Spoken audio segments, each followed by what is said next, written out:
মমতাজের মতো মুহাদ্দিস হইন না। দেখছেন না সংসদে দাঁড়ায় বলছে বুখারী, মুসলিম, আবু দাউদ, তিরমিজি, নাসাই, মেশকাত সব মুখস্থ করে, সব মুখস্থ পারে, সব পারে। এরকম হইন না।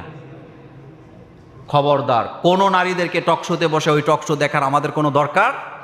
যে সমস্ত নারীরা বেপর্দা হইয়া জাতির কল্যাণ করতে যায়, সে তো তার নিজের কল্যাণই করতে পারে নাই।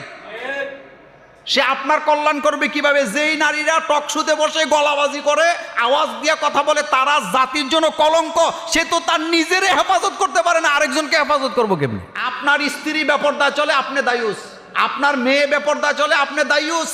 আপনার বোন বেপর্দা চলে, আপনি দায়ুস। আপনি জাহান্নামে যাবেন। পুরুষ লোক না থাকলে ওই ঘরে দূরের কোন পুরুষকে ঢুকতে দেওয়া হালাল না হারাম? দরজা খুলতে পারবে না। আল্লাহ বলছে কারো গৃহে প্রবেশের আগে সালাম দাও একবার, আওয়াজ নাই আবার দাও, আওয়াজ নাই আবার দাও।